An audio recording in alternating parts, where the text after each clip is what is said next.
Criminology is a true crime podcast that may contain discussion about violent or disturbing topics. Listener discretion is advised.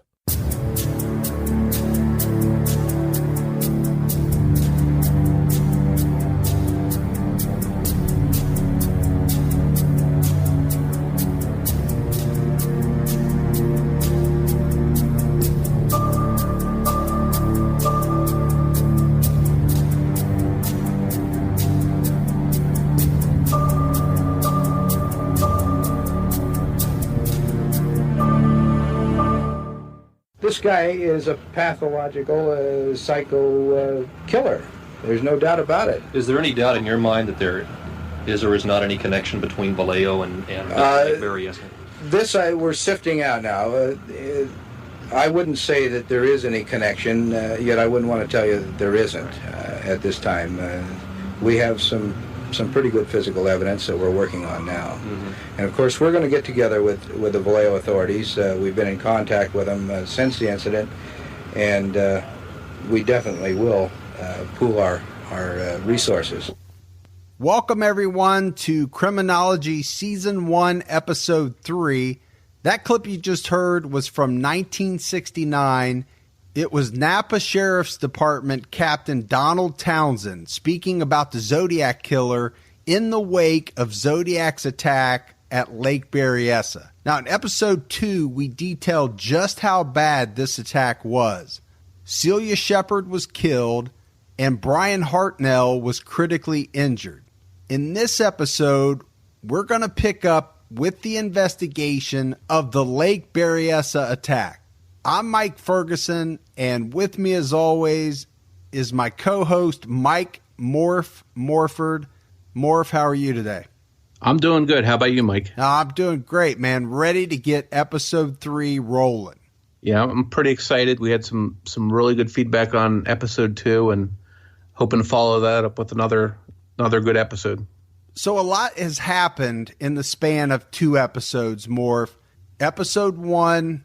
multiple attacks. Episode 2, we have another attack, but then we get into the communications. We get into the ciphers. Things are starting to get very, very interesting in the case of the Zodiac. So at the end of Episode 2, you'll recall that the investigators had found a few clues at the crime scene. In addition to getting some physical descriptions of Zodiac as far as his height, weight, clothes, etc., they also had tire tracks from his car. They had footprints leading to and from the crime scene, and that sinister handwritten message scrawled on the passenger door of Brian's car. And Morph, let's talk a little bit about the footprints. Investigators measured and photographed the prints, and they were able to tell that they came from a size 10.5 boot.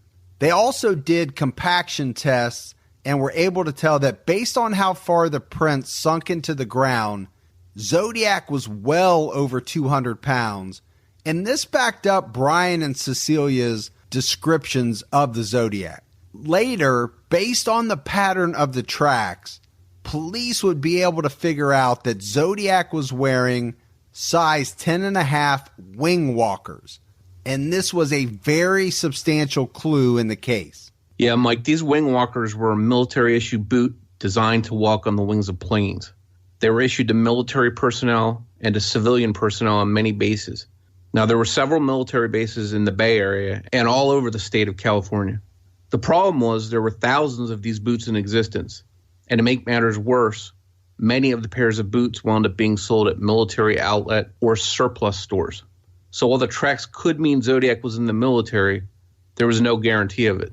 Investigators next turned their attention to trying to find out if they could identify any potential witnesses that were at Lake Berryessa on the day of the attack. And they would be able to find several people that said they were there that day. The police found a father and son who claimed that they had seen a man walking not far away from where the attack took place at Lake Berryessa. He was wearing dark clothes, was about the right height, and had a heavy build. What piqued investigators' interest even more was that the pair said that when the man saw them, he turned around and walked in the other direction. So This sounded very promising to police, but when investigators pinpointed the exact area where the man was seen, it would end up being close to a mile from where Cecilia and Brian had been attacked. And the father and son story also put the sighting of this man at the same time that police knew the attack happened. So in the end, they just didn't feel that this guy would have been able to cover that amount of ground quickly enough to get to where the father and son were. There was another promising lead from multiple witnesses. Earlier on the day of the attack, sometime around 2 p.m., 3 Pacific Union College girls had gone to the lake to sunbathe. They chose a spot not too far from where the attack would later happen. The girls weren't there very long when a light blue two-door car, possibly a 66 or 67 Chevy, pulled in and drove past the girls' vehicle. It then backed up so close to the rear bumper of their car that their rear bumpers were almost touching. The girls noticed the man, and he seemed to be looking down as if he were reading something. However, the girls felt that he wasn't. The girls continued to enjoy themselves, not paying much attention to the man, but they later noticed him watching from trees nearby. After about 20 minutes, the man walked within 20 feet of the girls. They described him as wearing dark trousers and a sweatshirt that was bunched up in the front, with what looked to be a white T-shirt hanging out of the back of his pants. He was in his late 20s and had dark hair. He was between 6 foot and 6'2" and was over 200 pounds. These female witnesses also described the man as rather good-looking. The clothes he was wearing matched Zodiac's clothes closely. Could the white T-shirt they saw hanging out of the pants actually been a white belt, as Brian Hartnell reported? When the girls left the area at 4:30, they did not see the man or his car. The 3 women participated in making a sketch of this man. Investigators went about trying to identify him as they wanted to question him, but they never did identify him, and he never came forward. By this point, the Solano County Sheriff's Department, Vallejo PD, and now the Napa County Sheriff's Department were all hunting the same killer.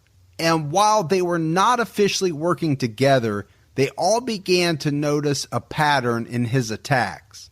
He always targeted lone couples in secluded areas. He attacked the first set of couples in cars that were parked in lovers' lanes.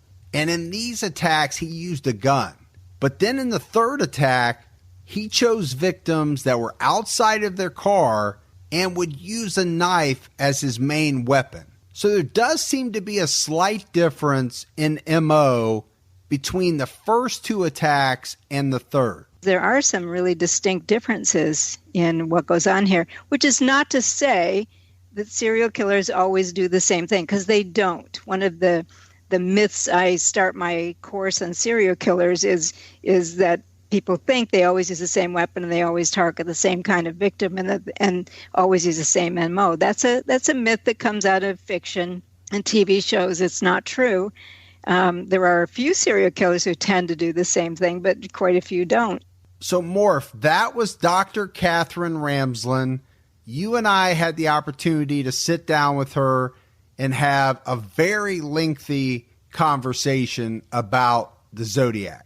We're going to use a lot of what she said, as well as some other experts, over the rest of this season 1 of Criminology. Dr. Katherine Ramsland is an accomplished author who's researched and written about the Zodiac killer specifically, but also a bunch of other serial killers. Some of her books include The Mind of a Murderer and The Criminal Mind. She teaches forensic psychology, and you can learn more about her work at KatherineRamsland.com. Yeah, Mike, we were very lucky to have Dr. Ramsland come on and talk with us. She was a wealth of information, and you can hear her talking about the myth that serial killers always use the same MO. And so in that third attack, there was some slight differences in MO.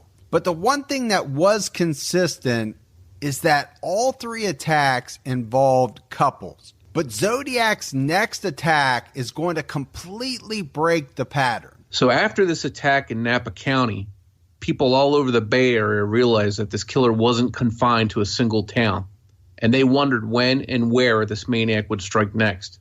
and they wouldn't have to wait long to find out. So 2 weeks to the day after the Lake Berryessa attack, on Saturday, October 11th, 1969, a San Francisco cab driver named Paul Stein started his shift around 9 p.m. Paul Stein worked for the Yellow Cab Company, and he drove cab number 912. Stein had once done some newspaper reporting and had been attending college. So this job as a cab driver was not supposed to be a long-term gig for the married 29-year-old Paul Stein. Right after his shift started, Paul Stein got a quick run out to the airport. He then decided that the San Francisco Theater District would be a great place to stake out on a busy Saturday night, and that as people left the theaters, Stein could pick up plenty of fares. He parked in the vicinity of Mason and Gary Streets.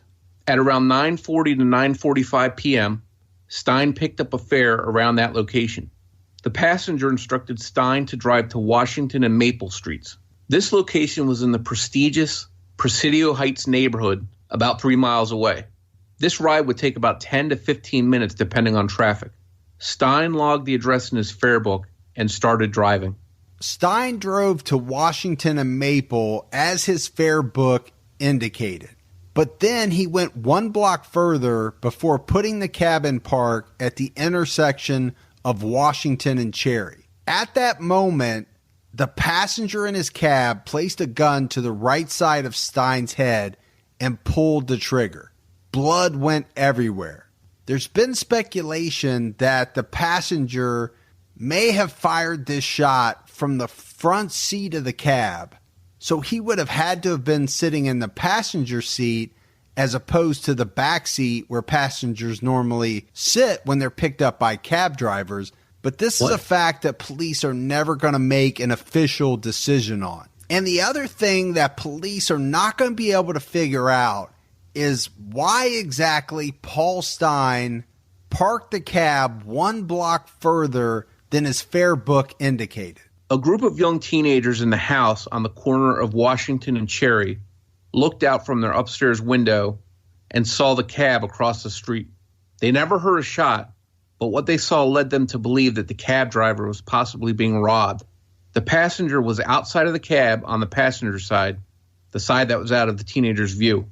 They could see Stein lying across the front seat of the cab with his head out of view towards the passenger side. The man had climbed into the cab and appeared to have Stein's head in his lap. They could tell he was doing something and decided to come downstairs to get a better look from a window on the ground floor level. Fearing that the cab driver was being robbed, they called police while they continued to spy on the cab. They described the would-be cab robber as being white, stocky, in his 20s or 30s, with glasses and a crew cut. When they got downstairs, the man had exited the vehicle and was walking around the driver's side of the cab. Along the way, he appeared to be wiping some parts of the cab with a rag. Then the man simply walked off around the corner, heading north on Cherry Street, towards Jackson Street, 1 block over. And it's at this point that an incredible miscue happens on the part of the police, because the police description that went out to squad cars was that of a black adult male instead of the correct description, which should have been a white adult male. Now, just a few minutes after the man walked off around the corner, one of the teenagers, for whatever reason, more, you can call it bravery, you can call it foolishness, ventures out of the house towards the cab. And the teenager was just a few yards from the cab when the first San Francisco PD officer, Armand Pelicetti, pulled up at the scene. And again, we have to stress, this is literally just a minute or two after the shooter walked off around the corner. And at this point, police don't even know that the cab driver had been shot. And like I said, police are also on the lookout for a black male. And this error in the description that was sent out to police is going to be huge. Yeah, you're right, Mike. That is a really big screw-up, because at the same time that Officer Pelicetti was arriving at the corner of Washington and Cherry, another police car was making its way down Jackson in the direction of the cab. On board were officers Donald Falk and Eric Zelms. Falk was behind the wheel. Ahead of them on the sidewalk, they saw a stocky white man with glasses walking on Falk's side of the car. Falk slowed down to get a look at him, but since they were looking for a black male, he kept going. Back at the crime scene, Officer Pellicetti has to stop this teenager from walking up to the cab.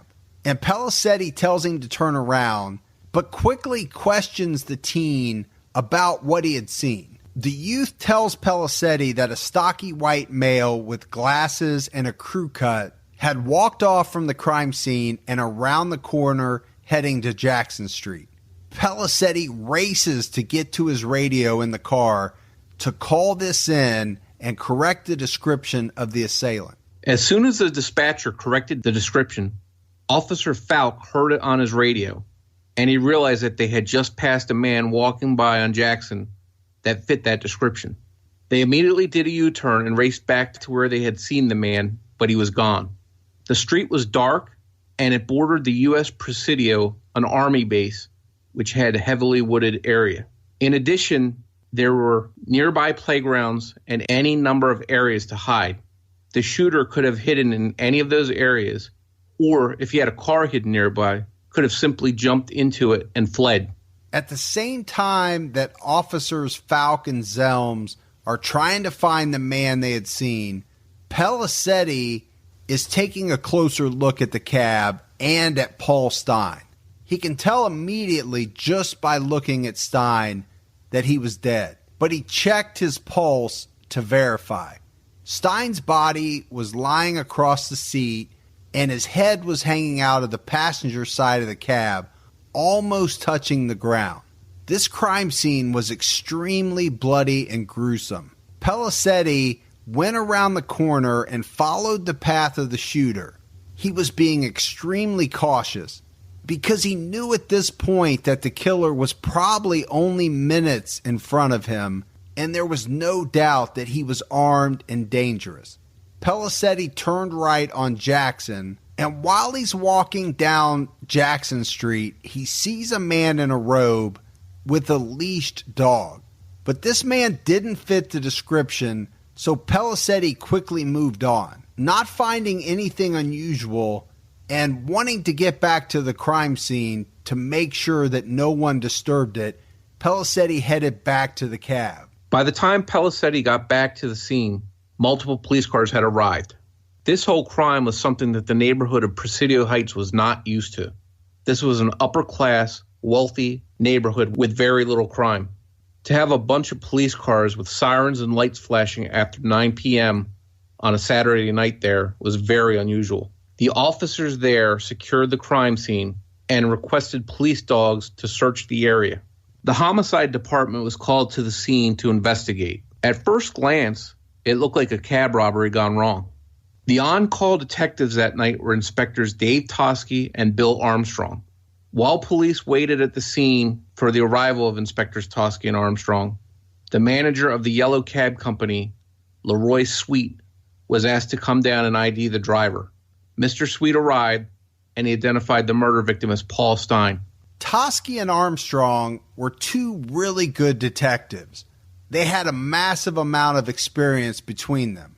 And Tosky was actually sort of a local legend because he had been the inspiration for the character played by Steve McQueen in the movie Bullet. And this was a big blockbuster movie filmed in San Francisco that had recently been released. So when Tosky and Armstrong arrive at the scene, they're brought up to speed on what happened. They learned the ID of the driver being Paul Stein, and they got an official eyewitness statement from the teens that saw the shooter leaving the crime scene. Tosky and Armstrong learned that the shooter was a white male adult, about 5'8", with a heavy build, a crew cut, and wearing glasses. He was also described as wearing a navy blue or black parka. Tosky and Armstrong quickly discover that Paul Stein's keys and wallet are missing. Their assumption was that the shooter had taken these items. As Tosky and Armstrong are working the scene, they quickly find evidence related to the crime. They find a 9mm shell casing on the floorboard of the cab, and tests are later going to reveal that the gun that was used to kill Paul Stine was most likely a Browning. They also find a pair of men's size 7 black leather gloves in the cab. But there's a lot of speculation around these black leather gloves. Police don't know if they belong to the killer or possibly belong to a previous passenger that had left them in the cab. So police combing the scene along with dogs were not able to find the suspect. He seemed to have slipped away in the night.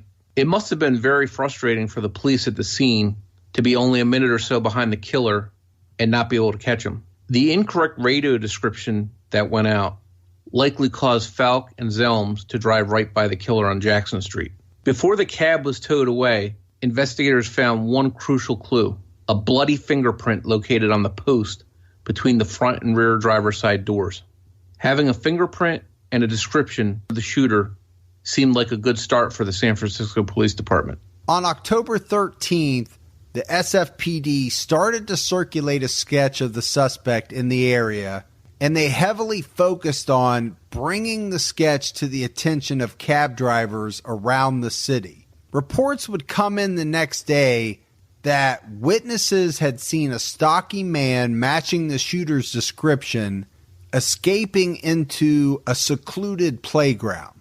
And this playground was not far from where Falks and Zelms had passed the man walking on the night of the murder. Morph, you talked earlier about what a ritzy area of San Francisco this was. We're talking about big money and a cab driver being killed in what appeared to be a robbery. This type of thing just didn't happen in that area. Now, 2 days after the attack, a letter would be mailed to the San Francisco Chronicle that would turn this murder investigation in a completely different direction, because the San Francisco Police Department would soon realize that this wasn't a random cabbie shooting at all. The following letter, postmarked October 13th, 1969, was received by the San Francisco Chronicle.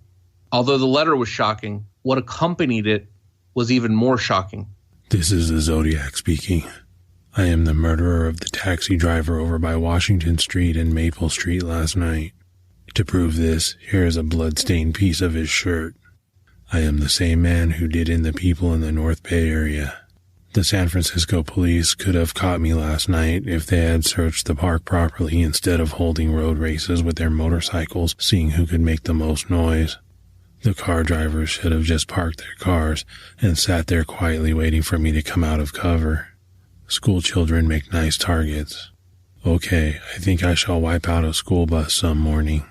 Just shoot out the front tires and then pick off the kiddies as they come bouncing out. And Morph, this letter is an absolute bombshell in many different ways.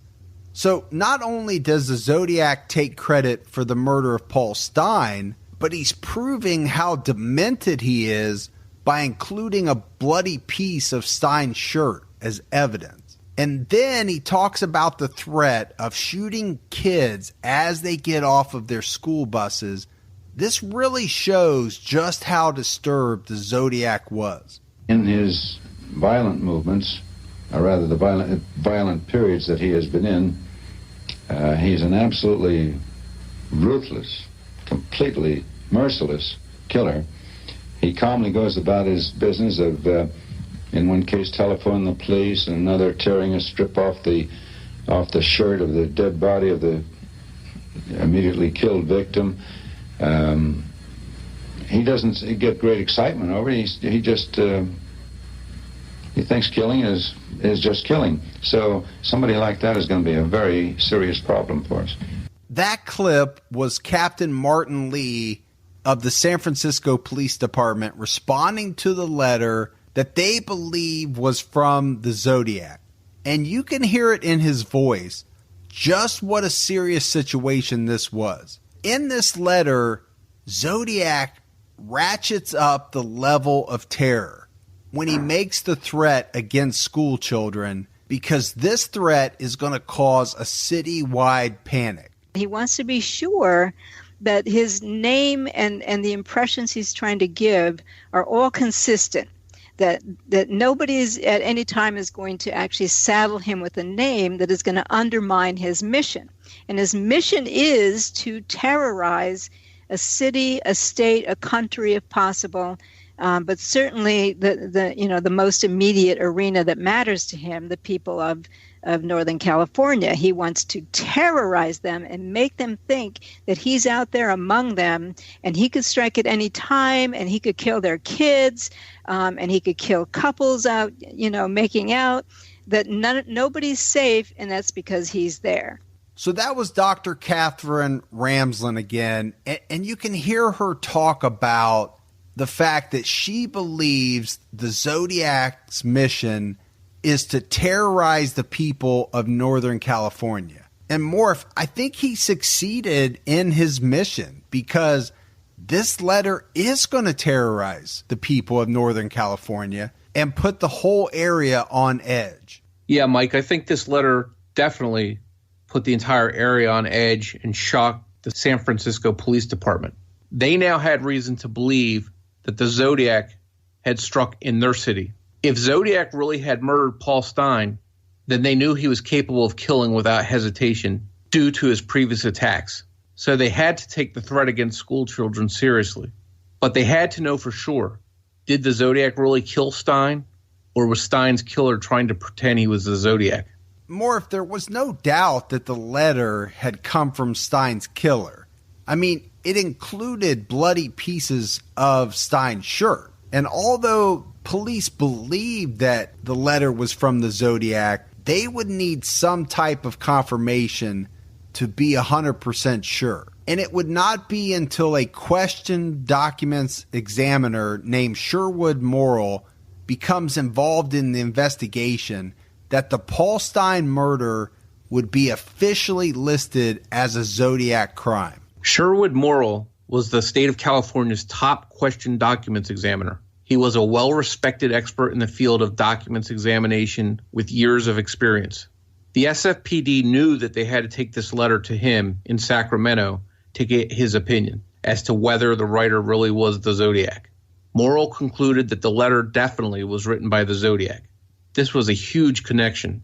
The Zodiac had killed Stine and now had a San Francisco murder under his belt, on top of the previous attacks in Solano and Napa counties. And this was new territory for investigators in all three of these jurisdictions. Because back then, police departments, they didn't do a whole lot of communicating with each other. Now, a big part of that is because we're talking about a time before computers, before fax machines. Not to mention the fact that police were very secretive about their own cases. So sharing and helping out other jurisdictions wasn't all that common. There was some competition back in those days. Detectives were going to have to figure out a way to work together if they were going to have any chance to stop the Zodiac, because they all had little bits of evidence and clues. Solano County had shell casings and a phone call.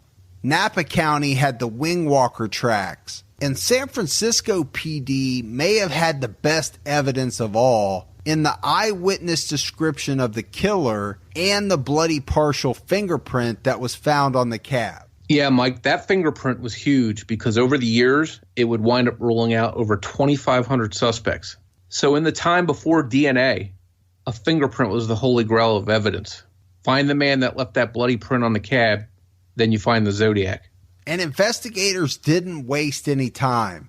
On October 18th, just a week after the murder of Paul Stine, San Francisco PD released a new and updated version of the sketch of the Zodiac, reflecting some slight changes. And most people have likely seen this Zodiac sketch. It's very well known. So both sketches show a man in glasses, but in each sketch, the hairline is just a bit different.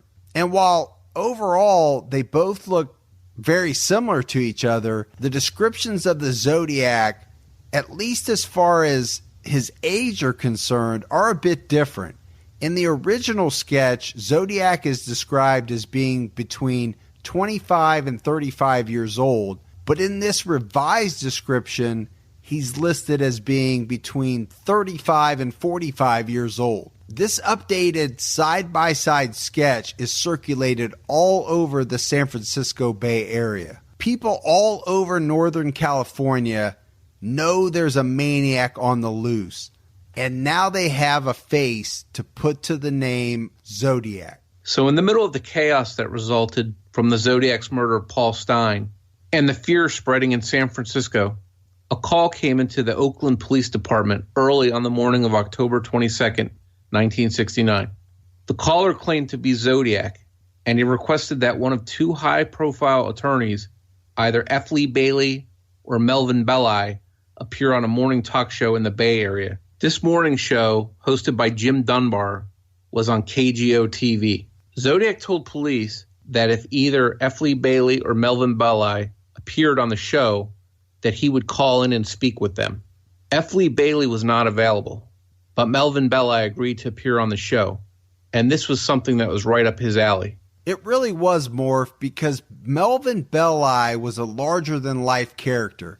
He was the type of guy that thrived on publicity. He loved the spotlight. In the early 1960s, Belli had defended Jack Ruby, the man who had shot and killed Lee Harvey Oswald. He had even done some acting, appearing on the TV show Star Trek. Belli was a high-profile attorney, and over the years, he would go on to represent the Rolling Stones, Muhammad Ali, and many other celebrities. So getting a chance to go on TV in the spotlight, this was a big ego boost for Belli. So Melvin Belli and Jim Dunbar appeared on the show that morning, awaiting a call from Zodiac. The station asked all viewers not to call in so that the Zodiac could get through with no problem. It wasn't long before the phone rang, and a man's voice could be heard on the other end of the phone. Dunbar and Belli started talking to him, and they asked if they could call him something other than Zodiac. The man told them that they could call him Sam. This is how it sounded. Talk to us. Just tell us what's going on inside you right now, Sam, please. I have headache. Right. How long have you had those headaches, Sam? In a long time? Since I killed a kid. Well, was it before December that you had the headaches? Yes. Were you in service that you might have had an injury in service? Did you ever fall out of a tree or downstairs? Were you ever unconscious? I don't know. You don't remember. Does aspirin do you any good? No. Doesn't do any good. Sam, that stuff never did me any good either when I had headaches. Sam, let me ask you a question. Did you attempt to call this program one other time when Mr. Belli was with us? And you What? Did you try to call us one other time about two or 3 weeks ago when Mel Belli was with us? Yes. And you, we couldn't get through? Couldn't get through? The phones were tied up? Was that it? Yes. Sam, let me ask you this. There's some reason why you go to a particular doctor or a particular priest, and some reason why apparently you wanted to talk to me or Lee. Is it that you feel that we have compassion for people who get in trouble? Or is it you feel that we can do something for you? Or is it you feel that we have enough integrity that if we promise you something, that we're going to stick to it? Well, let's find out why he wanted to talk. Why did you want to talk to Mr. Belli, Sam? I don't want to be hurt. So that was the actual phone call that came in that morning to Jim Dunbar and Melvin Belli. You can hear Belli does most of the talking to Sam, and it's almost like he's trying to get a little bit of information out of him. Now, that was just a piece of the call. The call was actually much, much longer, and Sam would hang up 11 or 12 different times and then call back. I believe he was fearful that they would somehow be able to trace the call. Now, after this phone call on the Jim Dunbar show, Melvin Belli was asked his opinion of the Zodiac by the press, and this is how he responded. I think a man that's sick. I think a man that's going into a storm, and it squares away with the pattern of the man. From what objectively we know that Zodiac did. Legally, how can you help him, though, Mel? Oh, heavens, with the doctor, the people that have called in here that want to give him medical help, he's not going to go to trial until we know that this man is a human being in front of a judge. In other words, he's got to get his headaches cured. That this man, objectively, without even seeing him, I think any psychiatrist would say that this man is sick, sick, sick.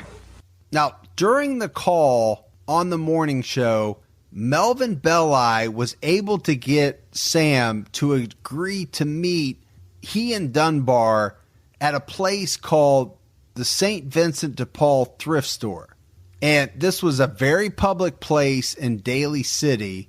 They were scheduled to meet later that day, but Sam never showed. And police actually had been trying to trace the calls to the TV station, but they were unsuccessful. Now, Morph, we have to talk about the voice of Sam, because we know that there were 3 people up to this point that had heard the voice of the Zodiac. You had Vallejo dispatcher Nancy Slover, Napa police officer Dave Slate, and surviving victim Brian Hartnell. And all 3 of them, after hearing the audio from this phone call, were 100% sure that the voice they were hearing was not the same voice they knew to be the Zodiac. Later on, attorney Melvin Belli would get phone calls at his home that he felt were made by the caller who referred to himself as Sam. Police decided to put a trace on Belli's phone, and sure enough, the mysterious Sam called once again, and the police were able to trace this call. It turned out that the phone call originated at an Oakland mental hospital and to a specific patient there, a man named Eric Wheel. Eric Wheel would be investigated and ruled out as being the Zodiac. This turned out to be a huge dead end for investigators. During the weeks following the call to Jim Dunbar and Melvin Belli, the real Zodiac laid low. There were no letters, there were no phone calls, and you have to say that this was unusual by his standards. Was he afraid at this point that police would catch him after seeing all of the wanted posters that had been circulated all over San Francisco? He had also been featured on all of the local news programs. Zodiac would not make contact again until November 8th, 1969. This was almost a full month after Paul Stine's murder. And this contact would come in the form of a letter to the San Francisco Chronicle. And once again, the letter had a San Francisco postmark on it. Now, this letter didn't contain any pieces of bloody shirt, any other evidence, but what it did contain was a brand new cipher. This is the Zodiac speaking. I thought you would need a good laugh before you hear the bad news. You won't get the news for a while yet. P.S. Could you print this new cipher on your front page? I get awfully lonely when I'm ignored. So lonely, I could do my thing. So we have another coded cipher sent by the Zodiac. And we talked about the last one and how it had been cracked pretty quickly by Mr. and Mrs. Harden, but this newest one, although it looked very similar in design to the previous cipher. Yeah, Mike, to this day, the cipher known as the 340 has never been solved. It's called the 340 based on the amount of characters it has.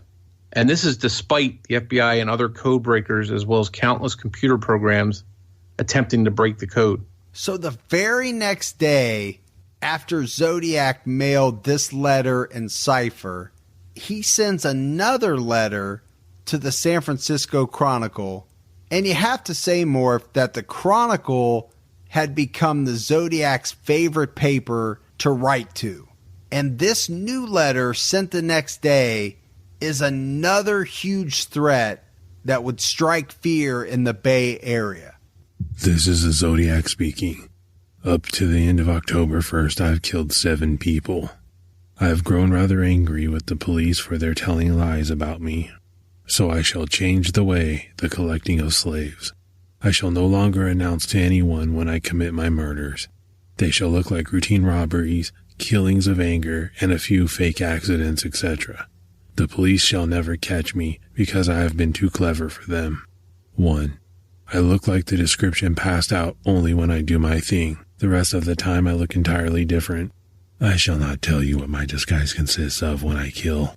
As of yet I have left no fingerprints behind me, contrary to what the police say. In my killings I wear transparent fingertip guards.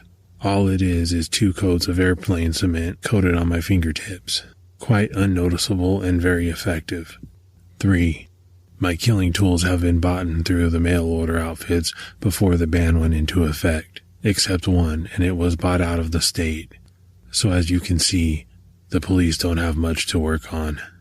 If you wonder why I was wiping the cab down, I was leaving fake clues for the police to run all over town with. As one might say, I gave the cops some busy work to do to keep them happy. I enjoy needling the blue pigs. Hey, blue pig, I was in the park. You were using fire trucks to mask the sound of your cruising prowl cars. The dogs never came within 2 blocks of me, and they were to the west, and there was only 2 groups of parking, about 10 minutes apart. Then the motorcycles went by about 150 feet away, going from south to northwest. P.S. 2 cops pulled a goof about 3 minutes after I left the cab.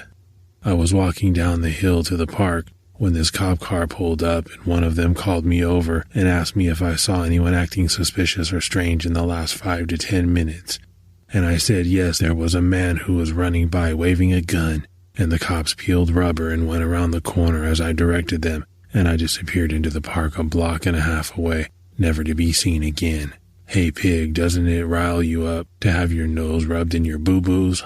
If you cops think I'm going to take on a bust the way I stated I was, you deserve to have holes in your heads. Take 1 bag of ammonium nitrate fertilizer and 1 gallon of stove oil and dump a few bags of gravel on top, then set the shit off, and will positively ventilate anything that should be in the way of the blast. The death machine is already made. I would have sent you pictures, but you would be nasty enough to trace them back to the developer and then to me. So I shall describe my masterpiece to you. The nice part of it is all the parts can be bought on the open market with no questions asked. 1 battery-powered clock will run for approximately 1 year. 1 photoelectric switch. 2 copper leaf springs. 2 6-volt car batteries. 1 flashlight bulb and reflector. 1 mirror. 2 18-inch cardboard tubes, black with shoe polish inside and out. Mirror. Bus. Bombs, 1 bag each. 6-volt battery. 6-volt battery. Bus goes bang, car passes by okay. The system checks out from one end to the other in my tests. What you do not know is whether the death machine is at the site or whether it is being stored in my basement for future use. I think you do not have the manpower to stop this one by continuously searching the roadsides looking for this thing. And it won't do to reroute and reschedule the buses because the bomb can be adapted to new conditions. Have fun. By the way, it could be rather messy if you try to bluff me. P.S.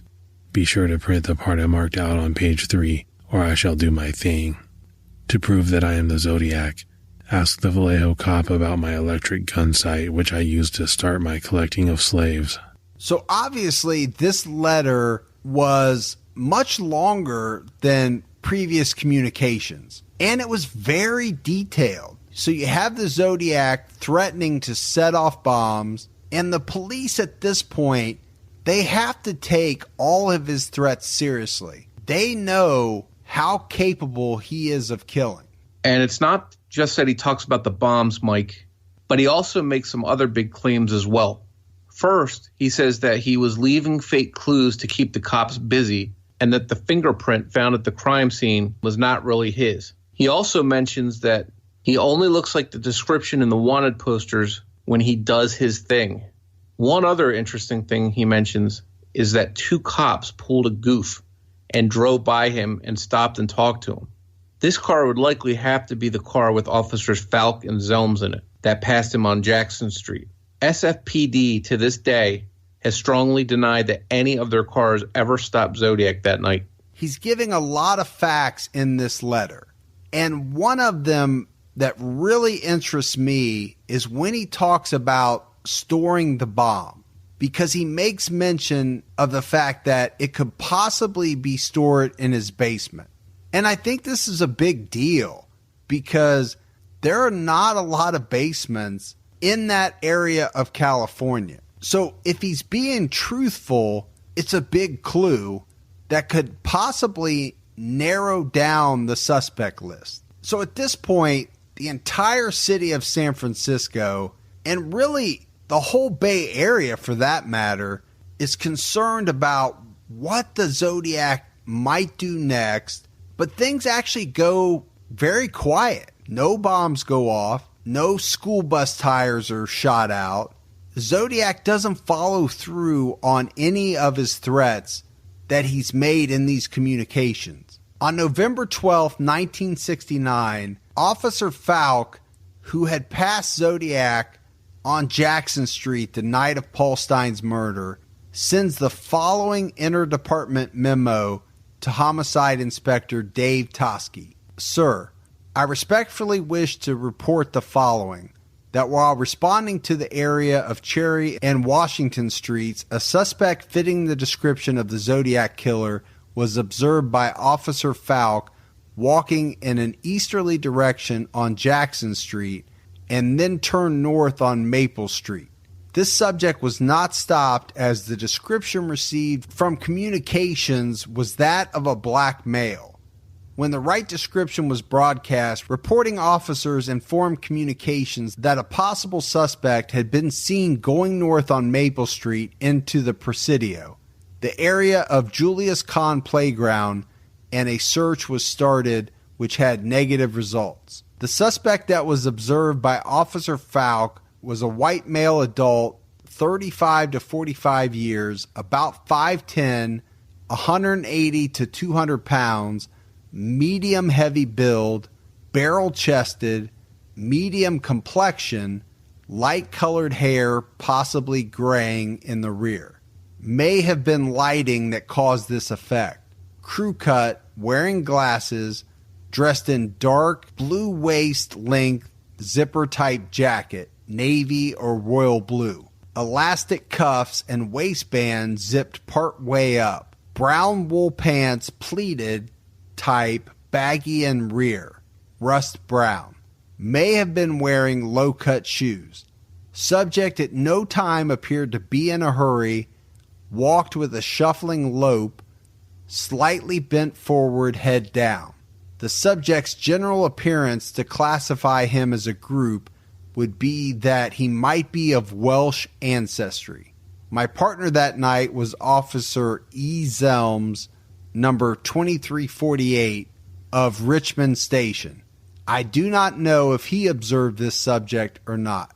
Respectfully submitted, Donald Falk. So Officer Falk sent a memo to Dave Toschi essentially outlining what he saw the night of Paul Stine's murder in relation to the man that he believed may have been the Zodiac. Yeah, Mike, and it's been a real mystery over the years just why Officer Falk took a full month to relay this information to Dave Toschi. This information which could have been crucial to Dave Toschi.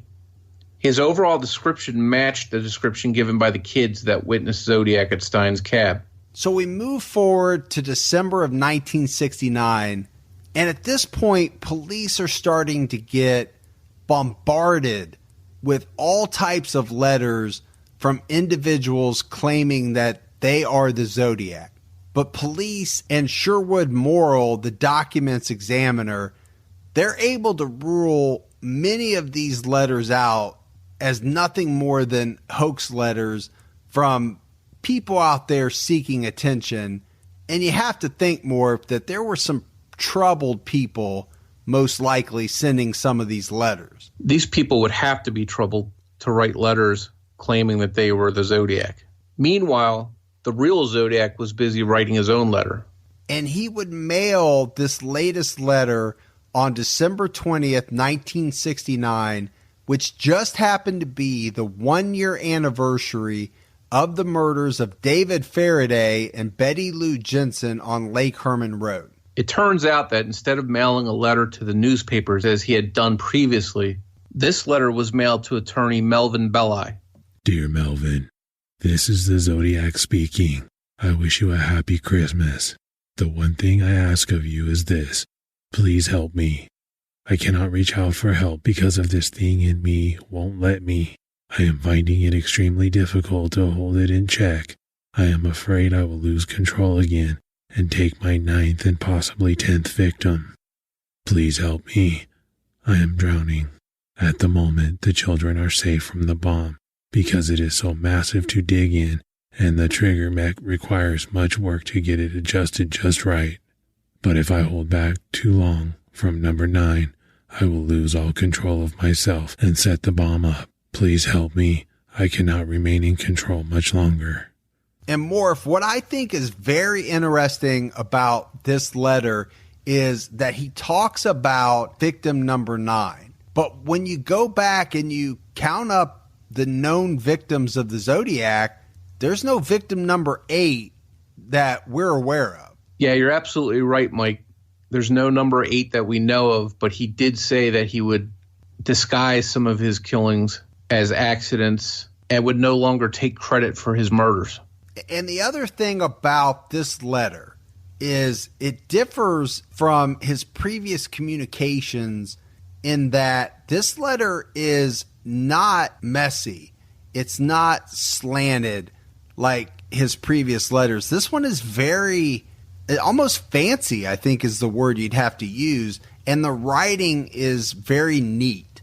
It's almost like he's trying to impress Melvin Belli with this letter. And documents examiner Sherwood Morrill, who had been working on all of the Zodiac documents and writings up to this point, would conclude that this letter was mailed by the real Zodiac and that the writing matched all of Zodiac's previous writings, including the message scrawled on Brian Hartnell's car door at Lake Berryessa. But Morrill's analysis of the letter is really not even needed, because in this letter that Zodiac mails to Melvin Belli, he also includes a piece of Paul Stine's bloody shirt. And police would later verify that it did match the other pieces of Stine's shirt that they already had. Yeah, Mike, it seems as if there's no end to the shocking things that Zodiac is capable of. And again, it's pretty clear that he wants to make sure that there is no doubt in anybody's mind. He wants to get credit for these letters and crimes. Now, after this letter to Melvin Belli, Zodiac goes quiet once again. Both Christmas and the New Year passes, and the San Francisco Bay Area tries to put 1969 and the Zodiac behind them. There was hope that 1970 would be a time of peace in the Bay Area, and the new year actually starts off relatively quietly. It wouldn't be until March of 1970, almost 3 months to the day after Zodiac mailed the letter to Melvin Belli, when Zodiac would be thrust once again into the spotlight.